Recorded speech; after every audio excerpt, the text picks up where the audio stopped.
Hi everyone, and welcome to another episode of Coast Connections. Coming to you from the studio this time via Skype. And as ever, we're happy to be able to live and work and play on the beautiful territory of the Sunamuk First Nation here in Nanaimo. Today we've got a really wonderful episode to share with you about the transformative power, the healing power, and the wisdom of horses and nature. And to walk us through that, we have Deborah Marshall from Generation Farms just outside of Nanaimo. Good morning, Deborah. How are you today? I'm good, thanks, Elizabeth. It's nice to be here. It's lovely to have you here, Deborah. And you're a counselor, and you also live on this beautiful farm near Nanaimo. And I think you said 33 acres of heaven. You've got 33 horses, chickens, goats, and some miniature donkeys too. So you are the animal whisperer, my friend. We actually have 16 horses and donkeys and goats and chickens. Yeah. Wow, fantastic. 33 acres and 16 Lucky horses. you. Yeah, I think so. I think so too. Deborah, what age were you when you first developed a connection with horses? Very young. Luckily, I had a father interested in horses, and we got the bug together. So it's been a part of my family for my whole growing up and right through. Mm-hmm. And what got you involved as a counselor, making that connection between the human spirit and the equine spirit? How did you happen upon that science? Well, as a counselor through my career, there were several times I was in situations where people were in really desperate straits, and the things I was doing wasn't able to help them. And so, not necessarily recommended for a counselor at that time. On a couple of occasions, I said, "Will you meet me tomorrow at the barn?" And I did that, and quite miraculous things happened in spending very simple time, with the horses, picking paddocks, just being in that setting. And it was at a critical time for people, and something happened that changed their lives. I knew it wasn't me, but it was the situation. And so I had a few times in my career like that. So when I realized that in about 2000 that this was actually a thing, that mental health and horses were being joined, I headed right to the US for some trainings. It's not what I stayed with, as it turned out, but it was becoming something that was sort of popping all over North America and even South America, where people were starting to put it together because it made so much sense. And humans and horses have such a long history over millennia of adapting to each other. I mean, it started out as horses as prey, then beasts of burden, then transportation, then we use them in war, we use them in, farms up until very recently. Most people have had horses in their lives and up and sort of till this generation. So it's amazing how the horse and the human have adapted, and now these horses are actually being used for therapy to help us heal. So the role is kind of reversing here with the equine family, which include donkeys too, doesn't it, Deborah? It does. Yeah. I think horses have been waiting for us for a long time to understand how relational they are and what they have to offer. And you mentioned sentience, that horses are sentient beings. Explain that to us a little bit about what that actually means. I just read an excellent article that it's something that people are talking about more now. Scientists have said, we can't anthropomorphize, we can't make them as human, but anyone who loves animals, who has a dog or a cat or a horse, we know they have emotions. And so really starting to understand that they aren't human, but they have a full range of emotion. We know elephants grieve, that, there's all of these things that are now being studied and confirming what we've known all along. And so animals are very relational. They have emotion. They show emotion on their face if you know what to look for. And they're very sensitive creatures. So our approach is to have that be a part of. We don't just do things where the horses do things and we learn from it. We want to engage with them and have, that part of their being matter, because they will respond emotionally and still be horses. What struck me too, Deborah, was with the recent funeral of Her Majesty Queen Elizabeth, was when they announced it at the palace the afternoon that she passed.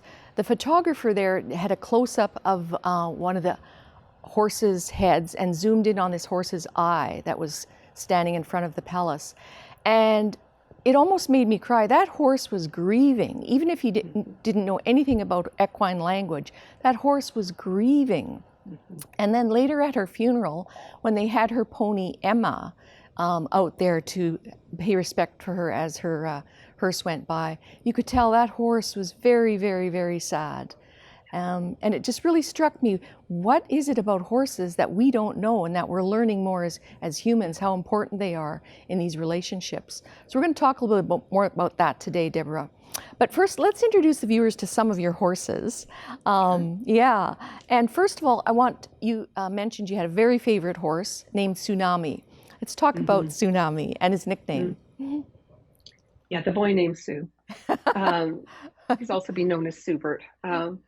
But Morris, the boy name. Tsunami is a horse that was really a transitional horse for me. I was a quite traditional horse person, and learned to ride and compete and do all of those things. And when I got Tsunami, my big fancy horse was no longer able to ride, and I thought he would just be a fun project. And he ended up changing my life. He was a very frightened 4-year-old. He was terrified of trees. He came from the interior.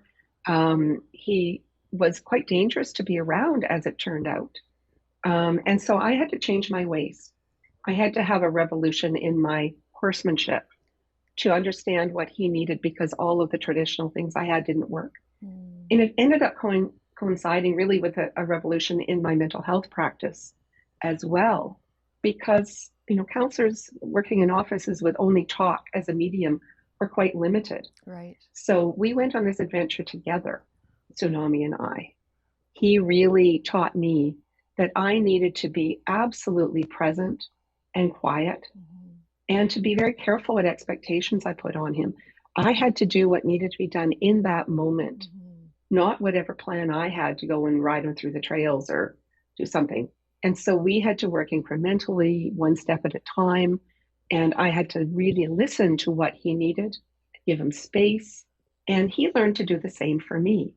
It's a very interesting relationship. He has taught me so much.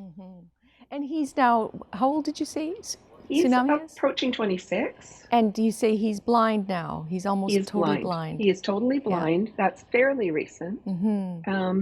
And we're really interested in what that might bring, because he's been able to see in a way, see into people's souls, to be quiet and present. This very dangerous, spooky horse became very solid. Wow. And a solid leader in his herd, and a solid healer really with people.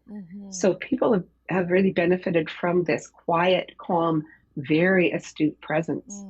And now that he can't see with his eyes, we're starting to get a sense of what he still brings.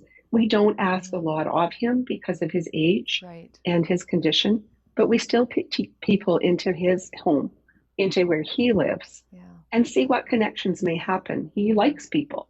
That's a big part of his world. He got healed through people, really through his relationship with me, and then I learned through him. And Deborah, I just want to add too, so our viewers know, the therapy that you're doing with the animals and humans, that all takes place on the ground. There's no riding involved, none at all.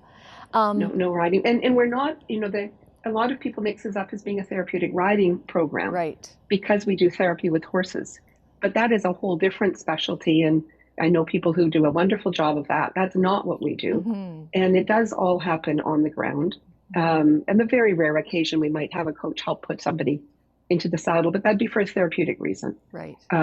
It's on the ground, it's in nature, and it unfolds quite differently than riding. Let's introduce little Tucker, your miniature horse here.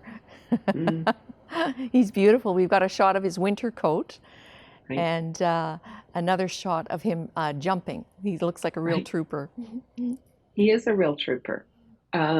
He was a little guy that wouldn't have anything to do with anybody. Because miniature horses, they're small. He's the smallest I've ever seen. He's only 29 inches tall. Wow. At the withers where you measure them. He's tiny, but he's quite perfectly shaped. And with the small ones, people will sometimes sort of grab them, corner them, grab them. And that's what happened to him, and lead them around. So he would be quite subservient, but let him loose. He didn't want to have anything to do with anybody. We've had a couple of the small ones like that. And so over time, they've learned to trust, but they're intelligent, and they're wonderful for people who might think that you have to be big to be important or powerful. Huh. There's very important lessons in these little beings. Hmm. And Willie, this beautiful blonde, is this a Mhm. Palomino horse? He's a Palomino. Yeah. Yeah, he's a halflinger breed. Hmm. Beautiful horse. Yeah. And what's his personality like? Willie is cheeky. He is very brave. You could have anything happen beside him, and he would never be afraid. He's Mm. very brave, but he likes to be doing something. He likes to be busy, Hmm. and he can be quite intrusive at times. Yeah.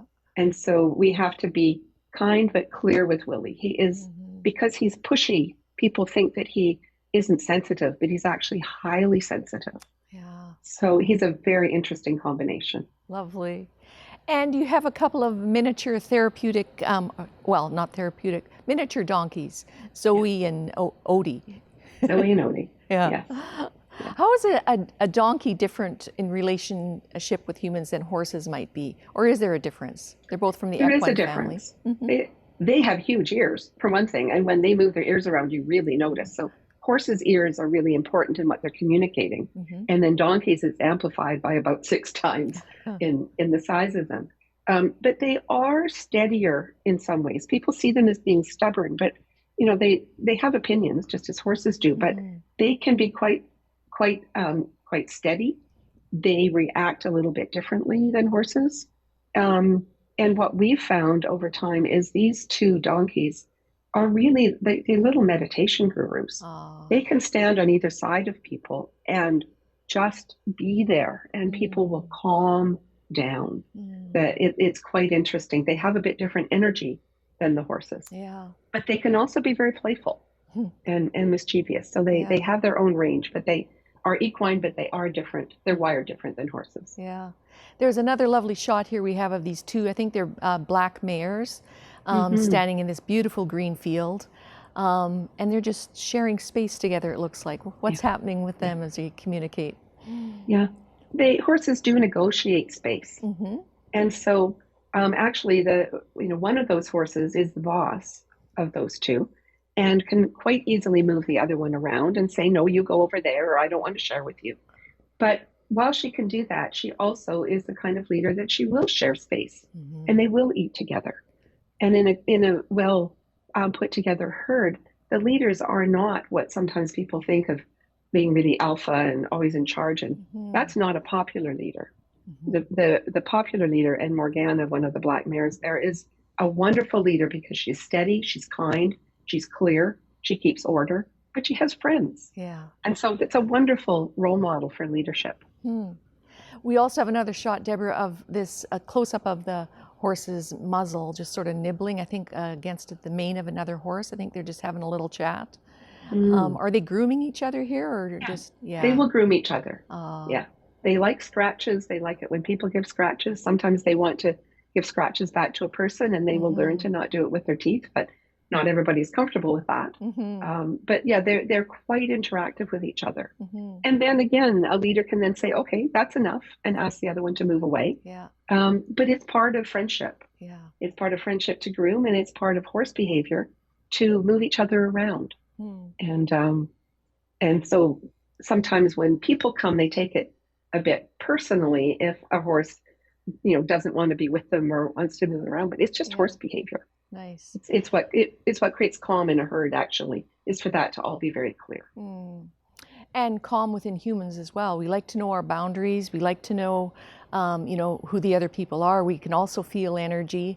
And horses have their vision too. I think 340-degree vision. They can really see a lot more around their space than we can, and they can feel things within, I think, a half-mile radius. So they're very, They very yeah, sensitive. yeah, they feel vibration in the ground, and Mm-hmm. they definitely read energy. So we're always very careful when we approach them, and we pause when they move or look. Mm-hmm. And it can teach people about boundaries that are both visual because we can see them react, but also for some people, they can feel that. Yeah. So it's respectful when you approach someone to pause and be invited in to ask permission. Mm-hmm. Can I come closer? Mm-hmm. So that's one of the things that we do with people in learning boundaries And the boundaries aren't a wall to keep you away. Boundaries are a question. Can I come closer? Until we negotiate the space that's good for both of us. Let's talk a little bit about the people that come to your to Generation Farms. They're usually referred from various ministries or from the court system for people who are experiencing a wide variety of mental or emotional problems, PTSD, grieving, anger management perhaps, children with some learning disabilities. Tell us about the type of client that comes to your farm and what that interaction is like. Describe that for us. People come from everywhere. They tend to find us, often people who aren't comfortable with more traditional forms of mental health or support services. And so some are funded, and many come privately. And people find us because it offers something different. Yeah. So over the years, we have worked with organizations. We've worked 12 years with the treatment center. We've worked with adults, with children, with groups. We've done many, many different things. At this point, our major focus is youth. Our greatest number of people who come right now are between 12 and 18. And also, up into some young adults. That's our major population at the moment, where the demand seems to be. Yeah. I think people understand that young people and horses makes a lot of sense, and maybe more sense than some other kinds of interventions. So it's quite varied. So let's just describe a scenario perhaps where a typical teenager, maybe a 16-year-old girl, is suffering from anxiety problems or maybe an eating disorder or something. What would that look like? How would you engage the horse with that teenage client, and how would that process work? What would that relationship look like? We always start slow, and we have to go the pace of the client, but most of the time, all of us go too fast. And we really find with the young people coming, they feel a tremendous amount of pressure. And horses, with people, also feel a tremendous amount of pressure. People ask a lot of horses. They want them to do what they want them to do. So I think there's a place where youth can get that can have a similar experience. So we go slowly. We find out their interests. We usually start with walking the property, having a look at the different animals, getting a sense of them. And we start with a kind of collegial but take pressure off situation. Many of these young people, if they've been in counseling or have help from school, have been asked to talk and might feel pushed, or their parents want them to talk about specific things. Most often when they come to us, they don't want to do that. And so we get a chance to experience together, to walk, to talk about the animals. And so we can find out what animals they're interested in. And we have a process of how we introduce them. And wouldn't you know it, most often they will choose a horse that they're interested in that has some similar things to them. A horse that's had anxiety, for example. We once had a horse that was starved. He was very, very malnourished. He was a rescue. And a very eating disordered young woman who came right out of hospital when she was well enough to walk. Out of all her horses, she chose our horse that was now fat and happy, but had experienced starvation, as she had with her anorexia.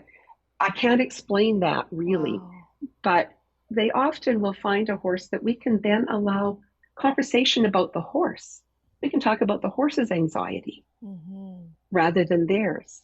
And so they become comfortable. And as they start to share, it's not all about talking, it's about learning to be calm in the moment. When you become calm and in the present moment, everything settles.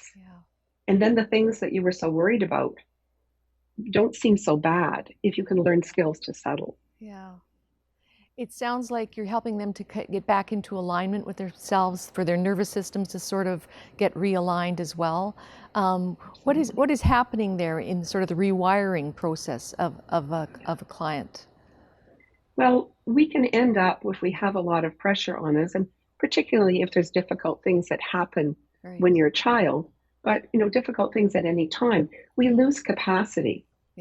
And so we can overreact to things. We can't tell what's okay and not okay. Things can feel terrible. And one of the things that happens is we can't think straight. Mm-hmm. Our thinking either gets disorganized. It doesn't stop. It gets disorganized. We can create all sorts of excuses or reasons or explanations for things, but they may not be very connected with truth. Mm-hmm. Or else it just gets kind of shut off altogether and we just don't think very clearly at all. Right. So what we find is when people can learn to settle, and particularly in a calm place on the farm, there might be the sound of water or birds, it would be, you might lean on a fence or a tree, have a quiet horse there. As somebody's system settles, then their thinking clears up automatically. Mm-hmm. And that might just be for a moment, Mm-hmm. but over time, that might expand.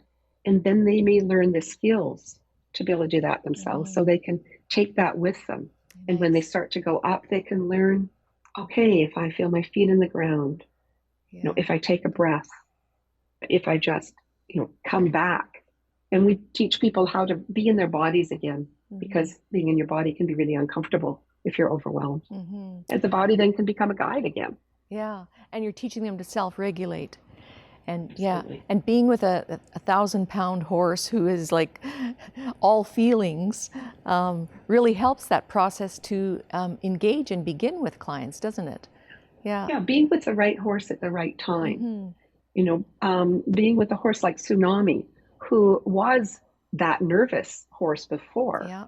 but isn't any longer, and he recognizes the nervousness in somebody. Mm-hmm. As long as they're not trying to be, oh, I'm fine, or I'm, a bit, if as long as they can acknowledge that they have some fear, Right. and just slow down and take a break, he will be calm and personable. Mm-hmm. He will not get closer to them Mm-hmm. than what they're comfortable with. When they're ready to be close, he will be there. They can stroke him. Oh. And so they can learn to calm down their nervous system from his really solid nervous system. Beautiful. But they can also watch another horse that might be quite up and worried about something and go, oh, that's me. Mm-hmm. I can be like that. And then this is what I can do to become more calm. Mm-hmm. How many sessions would be, if there is a typical session, that you would actually start to see the benefits for the client? Is this weeks, is this months, or is this a couple of hours? Well, we have a favorite phrase, which is it depends. Uh-huh. And really a minimum of 6 sessions. Mm-hmm. And sometimes for a child, if they come 6 sessions in the spring and maybe come back for 6 sessions in the fall, they'll get a lot from that. Mm-hmm. When we're working with, more major trauma or things where developmentally there's going to continue to be challenges, Mm-hmm. some children come for a long time. And as a counselor myself, I've had clients for many years. My practice is closed now. I can't take new clients. I do a lot of mentoring, but with my clients, I may have known them for a long time, but we have a relationship, and they can come back for a session or two when something happens. Yeah. So it really does vary. It Yeah. depends. Come for a tune-up. Yeah. We only have a few more minutes left here, Deborah, but I just want to talk about the therapists, counselors that you have are very professionally trained. They are professionals. They have very good qualifications. These aren't just, Mm-hmm. People that like horses. We've got 2 registered clinical counselors. They've got master's degrees. We have a very qualified youth worker with a bachelor's degree in child and youth care. Mm-hmm. And then they've additionally taken the training, which we actually offer here to students right across the country. We happen to be a training center for this work. They've all gone through our own training to add the ability to work with horses to the existing profession they have. Mm-hmm. And it's horses and nature as well, because it's in that setting that the power of that natural setting is also very, very healing, isn't it, Deborah? We're fortunate to have a colleague, Kate Burns, who's spent many, many years in developing a nature-based practice and has taught all of us to really value and found that the core principles we work with of being in the present moment, of working incrementally, of having a tremendous respect for the beings, the nature horses are with, they're very compatible. So we're all absolutely committed to the nature-based approach as well. Very nice. We've heard a bit today about the healing power that the horses bring to the humans, but is there a benefit to the horses in this process as well, Deborah? I think Tsunami speaks to that. He got healthier and healthier as he started to work with people. he would, if he could have put his hand up and said me, he would let Oh. us know, I want to work with this person. And he did that. And it helped him. But we're very careful with our horses. If they say no, we need to learn to watch them. If emotionally it's too much, if they need a break, when you know your horses, you will have a sense of what horse at what time and what activity. What brings you the greatest joy doing this work? It sounds so wonderful what you're involved in. Why do you do this, Deborah? I've done it for many different reasons over time. It became an obvious way to me once I could see how it combined with the somatic therapies I was studying, with mindfulness, with other things. And it's a healthy way to work. It's a way, although we can be outside and cold, we don't burn out in the same way as in an office. And so that has been an appeal for me all along. For me personally now, I have many, many students I mentor. You know, I have our own people that work here, but I've got students right across the country who've learned this approach from me. And that's now where I get the satisfaction in seeing the work go out and people talking the same language and being a community, and really taking this to many, many different people and horses. I originally got into training because I wanted people to understand what the horses needed. Right. To not be abusive or hard on the horses through not understanding their nature. And that was my driving force in getting into training and mentoring people. Well, it's truly an inspiration to learn about this a little more, Deborah. I would just love to be able to come out to your farm one day and just experience the beauty there and just watch what transpires between humans and horses and donkeys and even chickens. You have therapeutic chickens, apparently. We have chickens. Who knew? Goats. Yeah. It's a beautiful place, and it's a haven for so many people. So a visit would be wonderful. Thank you. And thank you for joining us today, Deborah, and sharing this beautiful, healing, transformative story. I had no idea that this was happening so close to us here on Vancouver Island, and your influence is around the world. So we really appreciate you joining us. We wish you all the best there at Generation Farms. We'll see you next time. And thank you for joining us. We'll see you next time on Coast Connections.